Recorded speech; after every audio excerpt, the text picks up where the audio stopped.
October 12, 1944, 0730 hours, Rabaul Air Base, New Britain. Japanese Lieutenant Colonel Hideaki Yamashita stood frozen in disbelief as he lowered his binoculars. The American P-51 Mustang that had just torn through his fighter formation with unprecedented aggression was piloted by a woman. Within hours, his stunned combat report would reach Tokyo, triggering a crisis in Japanese military doctrine that no one had anticipated. The warriors of the Imperial Japanese Army were about to confront something more psychologically devastating than any weapon: American women who could outfly, outfight, and outlast Japan's finest pilots. The reconnaissance photographs didn't make sense. Imperial Japanese naval intelligence officers gathered in the underground command center at Truk Lagoon on October 15, 1944, studying grainy images that challenged everything they understood about American military culture. Captain Takeshi Morimoto, chief intelligence analyst for the combined fleet, had spent 3 years tracking American air operations across the Pacific. He had documented pilot tactics, squadron compositions, and operational patterns with meticulous precision. But these photographs, taken by a reconnaissance aircraft over Saipan 3 days earlier, showed something impossible according to Japanese understanding of Western society. American fighter pilots climbing from their cockpits, unmistakably female in form despite flight suits, laughing and gesturing with the casual confidence of seasoned combat veterans. The intelligence report that accompanied the photographs was even more troubling. Analysis indicated these pilots had achieved kill ratios comparable to or exceeding male American pilots. Multiple Japanese fighter squadrons had engaged these aircraft, suffering losses they attributed to elite male pilots, only to discover through radio intercepts and captured documents that their adversaries had been women.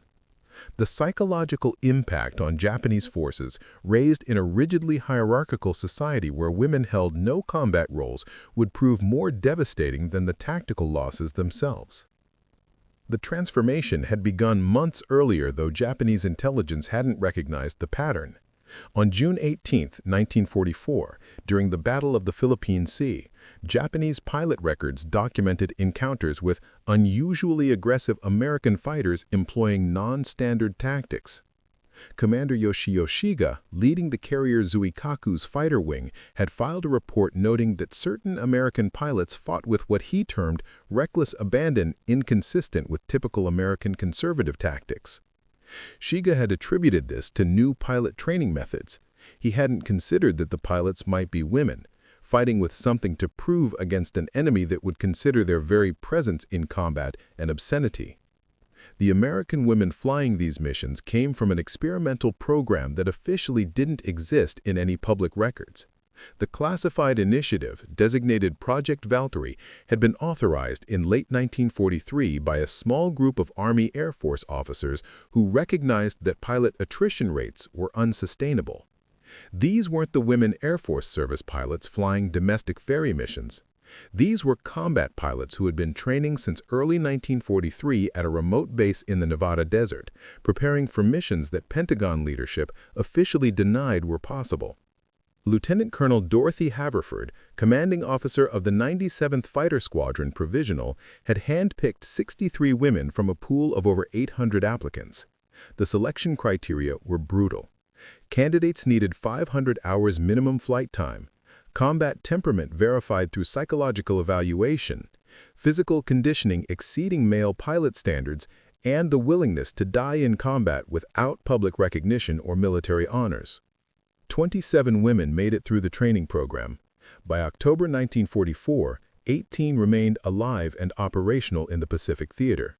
Their existence was known only to a handful of senior commanders and the Japanese pilots who encountered them in combat.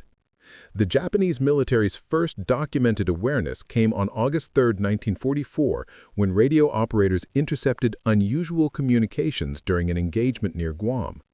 American pilots were using call signs that Japanese intelligence analysts recognized as traditionally feminine names: Nightingale, Sparrow, Phoenix, and their communication patterns differed from standard American radio discipline. Intelligence reports noted more emotional inflection, different tactical terminology, and communication patterns that seemed almost conversational rather than rigidly military. Colonel Saburo Takahashi, commanding the 343rd Naval Air Group, dismissed the reports initially. His assessment, filed on August 7, 1944, stated, "American psychological warfare attempting to confuse our pilots with false communications.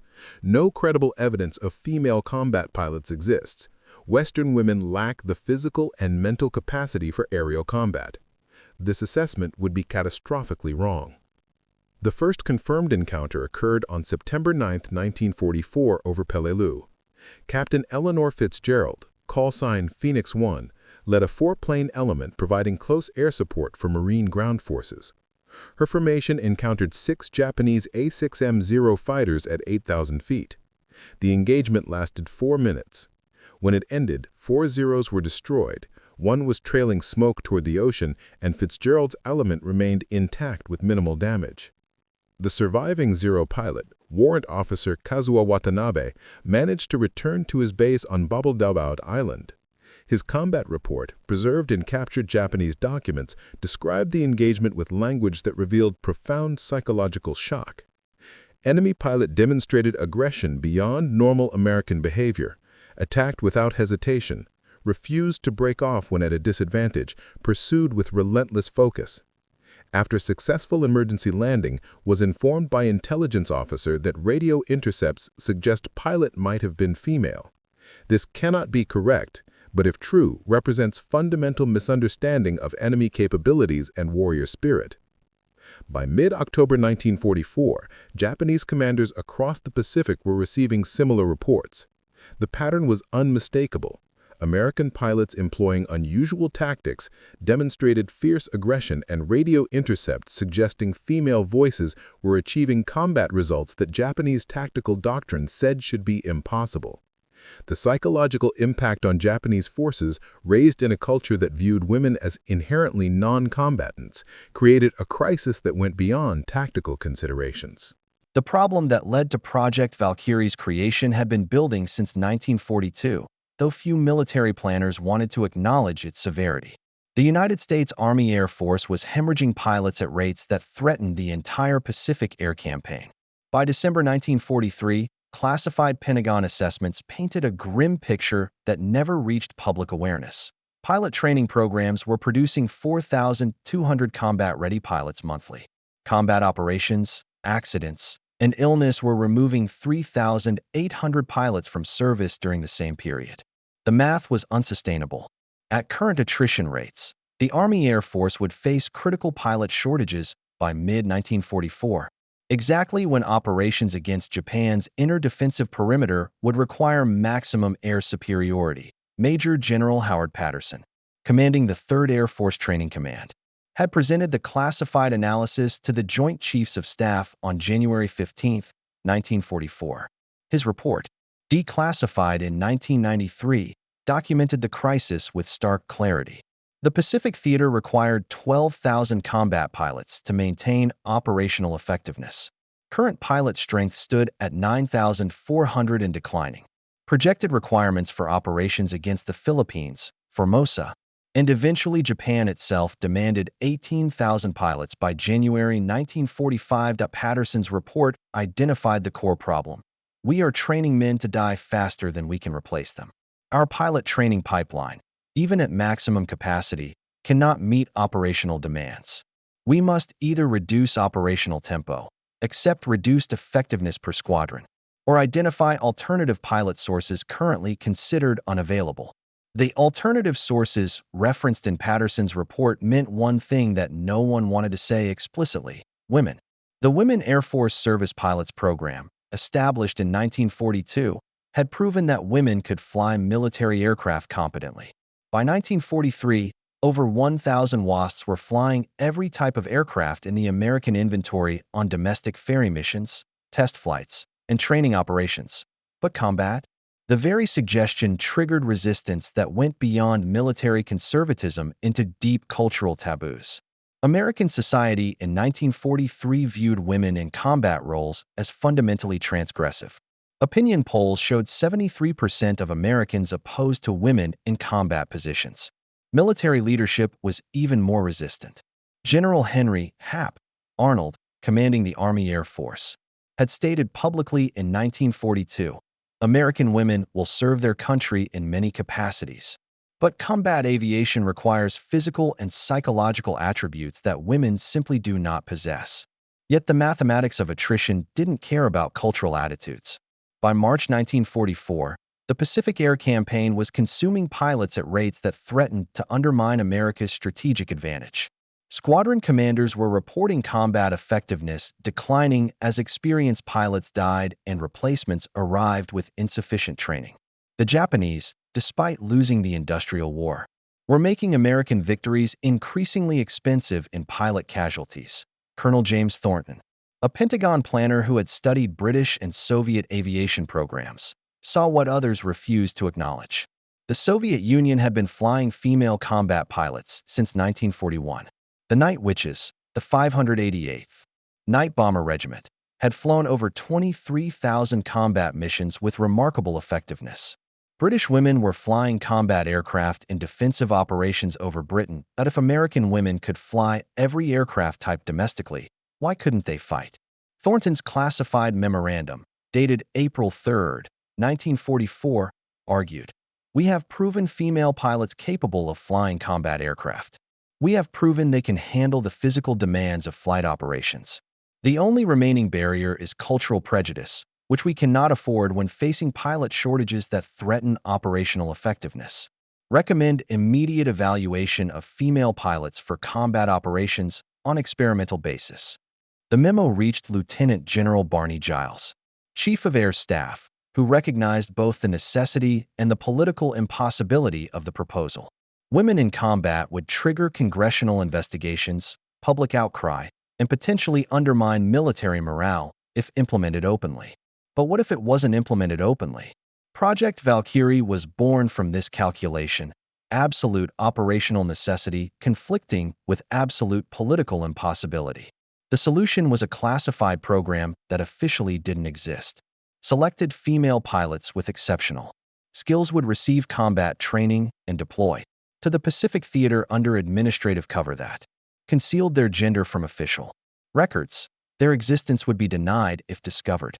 Their casualties would be recorded as training accidents or non-combat deaths. Their victories would be credited to male pilots. In exchange, they would get what many of them desperately wanted, the chance to fight. The selection process began in May 1944 at bases across the country. WASP pilots received classified communications requesting volunteers for hazardous advanced training with potential for extended overseas deployment. The message was deliberately vague, but the women who responded understood the implication. This was combat duty, officially impossible but practically necessary. Lieutenant Colonel Dorothy Haverford, a former airline pilot who had been flying military aircraft since 1942, was selected to command the program. Her selection criteria were designed to identify women who could not only fly but fight and survive. Physical requirements exceeded those for male combat pilots: better eyesight, faster reflexes, superior endurance, and the ability to handle G-forces that grounded many male candidates. Psychological evaluation focused on aggression, stress tolerance, and the ability to kill without hesitation. Combat temperament testing eliminated candidates who showed excessive caution or emotional volatility. The women who made it through initial screening entered training that was deliberately harder than standard combat pilot. Preparation training began in June 1944 at a remote facility designated only as Site 7, located in the Nevada desert 90 miles from any civilian population. The base didn't appear on any official Army Air Force installation lists. Supply requisitions were processed through dummy administrative units. Even the male instructors were told only that they were training pilots for classified special operations. The curriculum assumed these women would face prejudice, hostility, and discrimination if their gender became known to enemy forces. They were trained not just to fly and fight, but to exceed male pilot standards so completely that their gender would be irrelevant to their effectiveness. Gunnery training emphasized accuracy over volume of fire. Tactical instruction focused on aggression and decisive action. Survival training prepared them for capture, knowing that as female prisoners, they would face treatment even worse than male POWs could expect from Japanese forces. By August 1944, 27 women had completed the program. They were assigned to provisional squadrons that existed only in classified documents, attached to regular units under male names in official records, and deployed to forward bases in the Pacific where questions about new pilots were lost in the chaos of combat operations. The Japanese had no idea what was coming. Their intelligence services, focused on tracking American naval movements and bomber deployments, never considered that American cultural norms might be violated out of military necessity. Japanese military doctrine, rooted in concepts of gender roles even more rigid than contemporary American attitudes, couldn't conceive of women as combat pilots. This blind spot would cost them dearly. When Japanese pilots first encountered these American women in combat, they weren't just facing skilled adversaries. They were confronting a psychological assault on fundamental assumptions about gender, warfare, and honor that their entire military culture was built upon. The women of Project Valkyrie weren't just fighting Japan. They were fighting American prejudice, military skepticism, and enemy forces simultaneously, knowing that failure would be used to justify excluding women from combat for generations. This pressure created pilots who fought with intensity that male pilots, secure in their accepted role, rarely matched. The aircraft that would carry Project Valkyrie pilots into combat were modified P-51D Mustangs, but not in ways that appeared in any official maintenance logs. The modifications began at North American Aviation's Dallas plant in July 1944 under a work order classified as Special Configuration Training Variant. Engineering teams, led by senior designer Patricia Russo, worked from specifications that addressed the physiological differences between male and female pilots while maintaining combat effectiveness. The modifications were subtle enough to avoid detection, but significant enough to matter in combat conditions. Cockpit seat positioning was adjusted to accommodate pilots averaging 5'4" to 5'7" in height, compared to the standard 5'9" to 6'1" range for male pilots. Control stick force requirements were reduced by 18% through modified linkage ratios, allowing pilots with less upper body strength to maintain control during high-G maneuvers.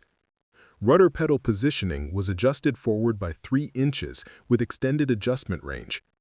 The gun sight was recalibrated for slightly different eye positioning relative to the reflector plate. These modifications were documented in classified technical bulletins designated TB5144V, distributed only to maintenance personnel with special clearance at forward bases. Radio equipment received particular attention.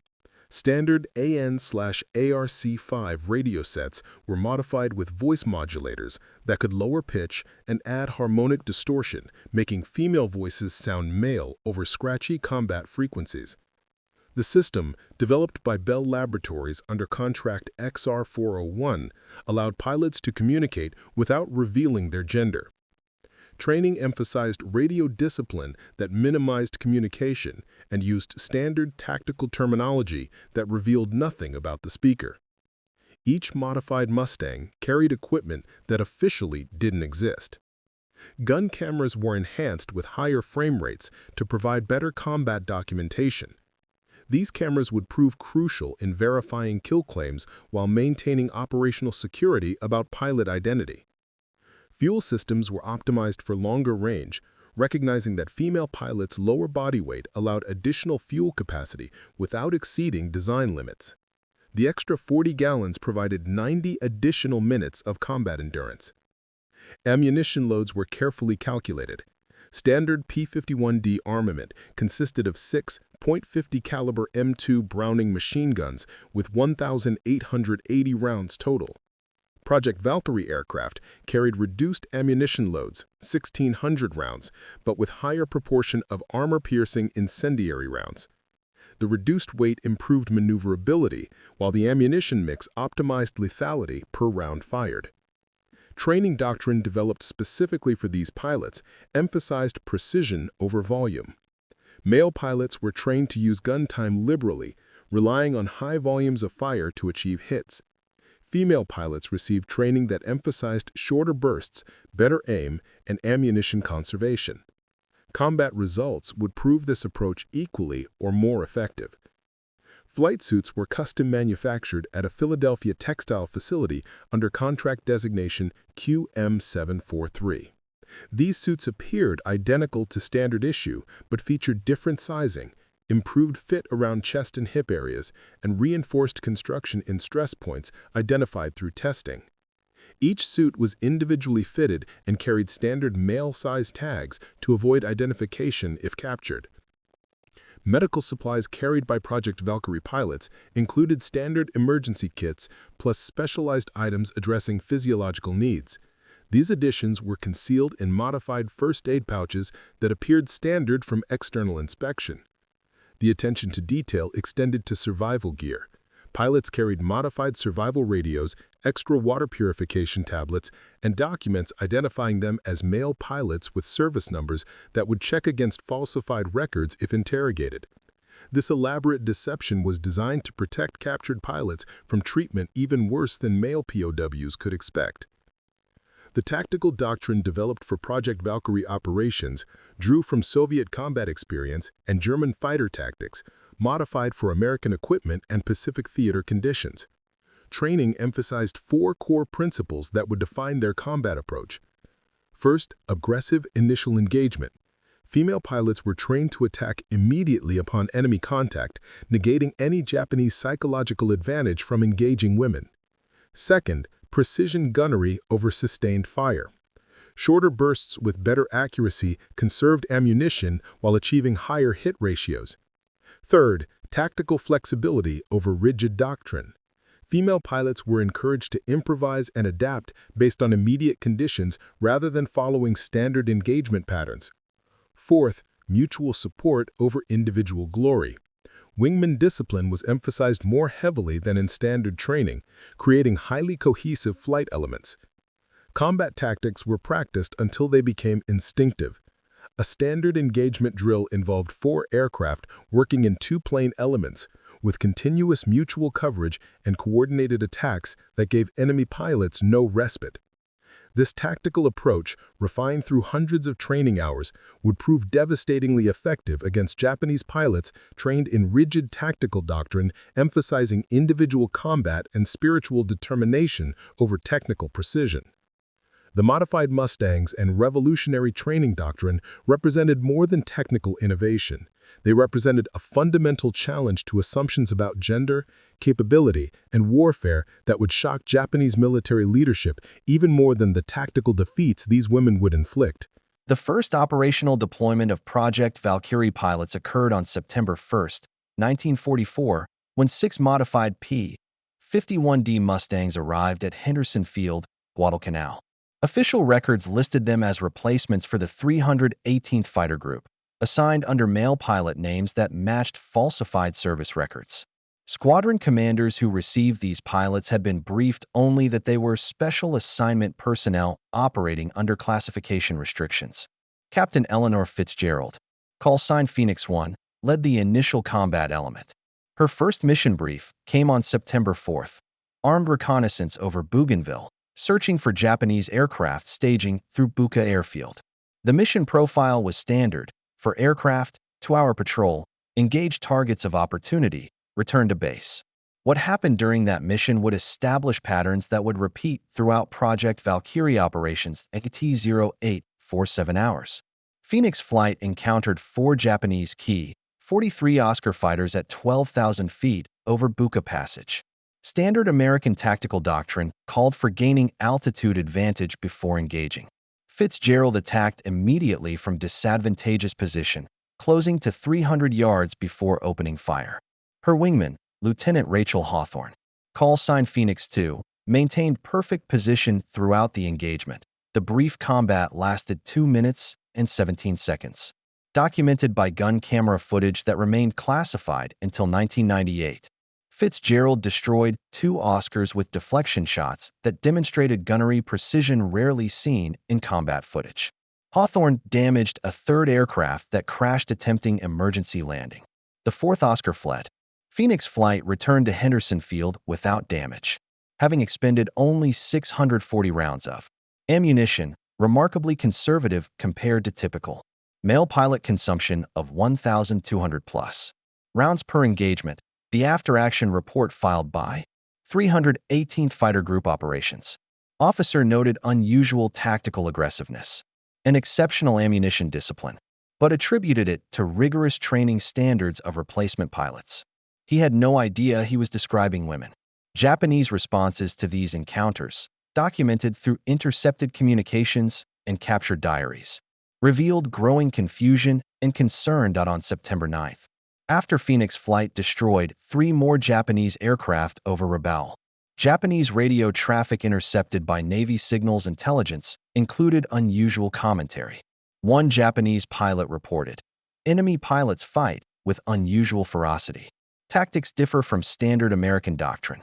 Possible elite unit or specialized training." By mid-September, 6 more Project Valkyrie pilots had deployed to forward bases across the Pacific. Lieutenant Commander Judith Brennan, call sign Valkyrie 1, operated from Saipan with the 21st Fighter Group. Captain Virginia Hayes, call sign Nightingale 6, flew from Morotai with the 475th Fighter Group. Each pilot operated under male identity in official records while executing missions that challenged Japanese air superiority. Tactical evolution occurred rapidly as pilots adapted doctrine to combat realities. Standard American fighter tactics emphasized maintaining formation integrity and following flight leader decisions. Project Valkyrie pilots developed more fluid approaches. Flight elements would split during engagements, with wingmen operating semi-independently while maintaining mutual support. This created multiple threat vectors that Japanese pilots, trained in rigid formation discipline, struggled to counter. On October 3, 1944, Valkyrie 1's flight demonstrated this evolved tactical approach during an engagement over Leyte Gulf. 6 P-51s encountered 12 Japanese A-6M-0 fighters escorting bombers targeting American naval forces. Instead of engaging as a unified formation, the American aircraft split into 3 two-plane elements, attacking from different angles simultaneously. The Japanese formation disintegrated under multi-directional assault. Gun camera footage showed Japanese pilots breaking formation and attempting individual combat, exactly what American tactical doctrine was designed to exploit. The engagement ended with 7 Japanese aircraft destroyed and 5 damaged or fleeing. All 6 American aircraft returned to base. Japanese combat reports from survivors described coordinated assault by experienced pilots using non-standard attack patterns. By late October, Project Valkyrie pilots had established combat records that exceeded squadron averages. Fitzgerald had 7 confirmed victories. Brennan had 6. Hayes had 5.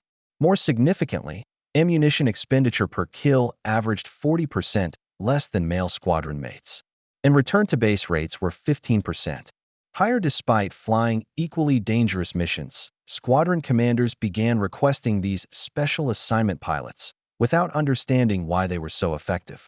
Several male pilots who flew wing positions with Project Valkyrie pilots filed reports praising their tactical discipline and wingman reliability. One after-action report stated, "Pilot Phoenix 2 demonstrates best wingman discipline I have experienced. Maintains position under extreme conditions. Provides covering fire with precision. Recommended for commendation." The psychological impact on Japanese forces intensified as encounters accumulated. Captured Japanese documents from November 1944 revealed that intelligence officers were struggling to explain American tactical improvements.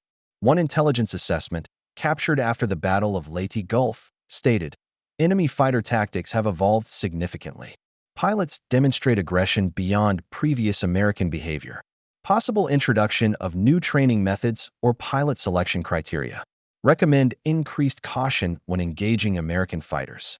What Japanese intelligence couldn't determine was that they were fighting pilots motivated by factors beyond standard military discipline. These women were proving themselves against an enemy who would consider their very presence an abomination, against an American military establishment skeptical of their capabilities, and against cultural expectations that said they shouldn't exist. This triple burden created intensity that male pilots, secure in their accepted role, rarely matched. Tactical innovations continued evolving through November and December. Project Valkyrie pilots developed techniques for using sun position more effectively, creating brief visual blindness in enemy pilots before engaging. They refined defensive maneuvers that used aircraft performance characteristics more efficiently than standard doctrine. They established communication protocols that conveyed tactical information with minimal radio transmission. These innovations were documented in classified tactical bulletins that circulated only among Project Valkyrie pilots, creating a body of combat knowledge that existed parallel to official doctrine. By December 1944, 15 Project Valkyrie pilots were operational across 5 forward bases. They had flown 847 combat missions, achieved 94 confirmed victories, and lost only 2 pilots, one to anti-aircraft fire, one to mechanical failure.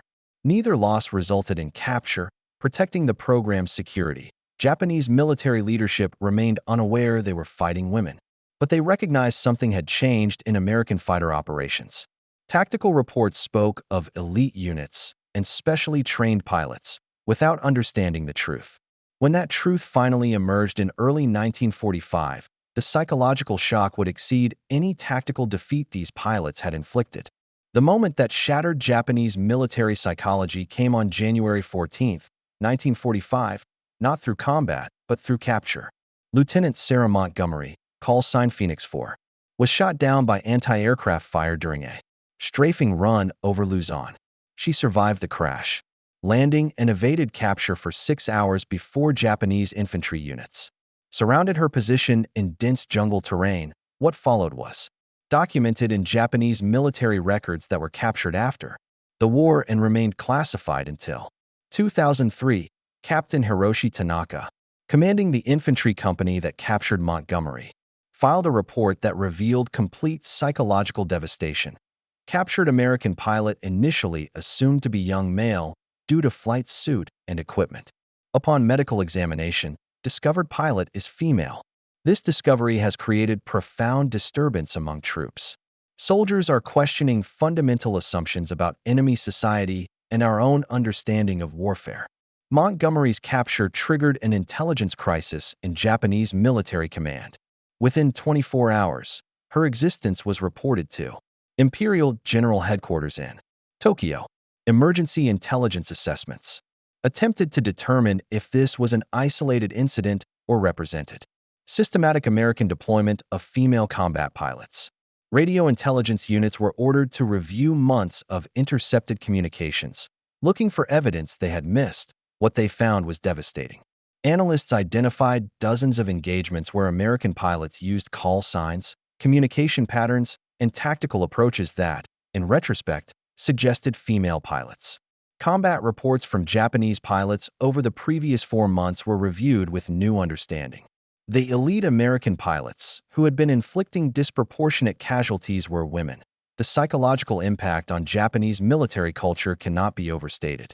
The entire Japanese military system was built on concepts of masculine warrior honor dating back to samurai traditions. Women in Japanese society held no combat roles and were viewed as fundamentally unsuited for warfare. The discovery that American women were not only flying combat missions, but excelling at air combat created cognitive dissonance that shattered morale more effectively than any military defeat. Captured Japanese documents from January and February 1945 reveal the depth of this psychological crisis. One diary entry from a Japanese naval aviator stated, "If American women can defeat our finest pilots, what does this say about our warrior spirit? Have we been deceiving ourselves about our superiority? The Americans send their women to fight while we send our best men. Yet their women prevail." Another captured document, a letter from a Japanese officer to his family, revealed personal anguish. "We have been told that American society is weak, that their men lack warrior spirit. Now we learn that American women fight in combat and defeat our pilots. If their women are this capable, how can we possibly prevail against their men? I fear we have been led into a war we cannot win." Japanese propaganda attempted to spin the discovery into evidence of American desperation, a nation so depleted of men that they sent women to fight. But frontline troops who faced these pilots in combat knew better. The women flying those Mustangs weren't desperate replacements. They were skilled, aggressive pilots who fought with intensity that male pilots rarely matched. American responses to Montgomery's capture were equally complex. Project Valkyrie's existence could no longer be concealed. Pentagon leadership faced the choice of acknowledging the program or attempting continued denial. On January 18, 1945, the War Department issued a classified directive. The existence of female combat pilots will neither be confirmed nor denied. All inquiries will be met with no comment. Operational security requires continued classification. This decision meant that Montgomery, imprisoned in a Japanese POW camp, would receive no public recognition or support. Her family would be told she died in a training accident. Her existence as a combat pilot would be officially denied even as Japanese propaganda broadcast her capture.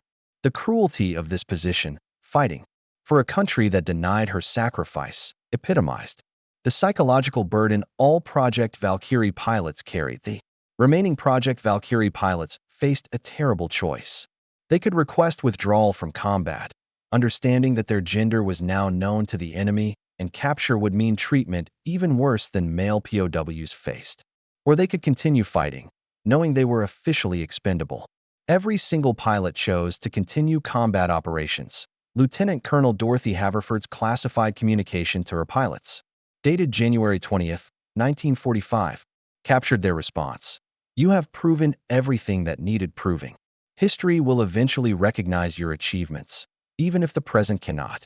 Each of you may request reassignment without prejudice, but I know you will stay because you are warriors, and warriors finish what they start. The final months of Project Valkyrie operations, from February through August 1945, saw the most intense combat of the program. Japanese pilots, now aware they might be engaging female adversaries, fought with increased desperation. Some Japanese pilots refused to engage aircraft suspected of being flown by women, considering it beneath their honor. Others attacked with fury driven by humiliation. Combat reports from this period show Project Valkyrie pilots continuing to achieve exceptional results. Fitzgerald ended the war with 14 confirmed victories. Brennan had 12. Hayes had 11. But the psychological toll was immense.